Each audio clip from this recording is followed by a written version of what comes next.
Et puis c'est écrit noir sur blanc en fait dans la Bible même, hein, donc dans l'Apocalypse. Et un grand signe parut au ciel, en fait savoir entre parenthèses parce que ciel et savoir c'est la même chose. Une femme revêtue du soleil, sous les pieds de laquelle était la lune, et sur sa tête une couronne de 12 étoiles. Elle était enceinte et elle criait, étant en travail et dans les douleurs de l'enfantement. Une femme revêtue du soleil avec la lune sous ses pieds, c'est la planète, quoi. Hein, c'est la planète Terre. Alors voilà, on la personnifie, mais c'est bien ça, de ça qu'il s'agit, quoi. Et donc, masculin-féminin, qu'est-ce qui est valorisé aujourd'hui?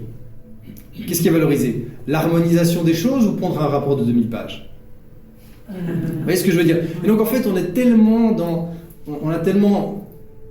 Enfin, les valeurs aujourd'hui sont tellement masculines, quelque part d'énergie masculine, qui est de tout le temps créer, tout le temps avancer, tout le temps faire des choses, qu'en fait, on en vient tous à se dire, c'est ça qui est bien, quoi. Et ceux qui savent profiter de la vie, qui sont bien, qui aiment bien trouver l'harmonie entre les gens et créer l'harmonie entre les choses, on s'en fiche, quoi. Hein? Et donc ça, c'est vraiment un biais qui est venu de ce déséquilibre. Alors après, encore une fois, il n'y a pas de jugement. Hein, donc déjà, on porte ces deux énergies en nous, chaque être humain. Parce que jusqu'à preuve du contraire, un garçon, quand il naît, c'est pas une espèce de boule de 20 kilos cancérigène qui est prête à exploser. Et une petite fille, elle n'est pas comme une petite boule ronde de quelques centaines de grammes parfaitement. Vous voyez ce que je veux dire?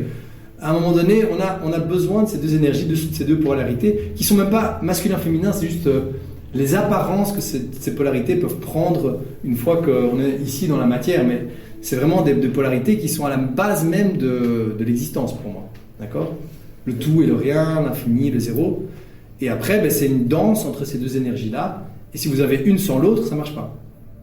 Et donc, c'est pas tant... donc, il y a vraiment un rééquilibrage qui doit se faire.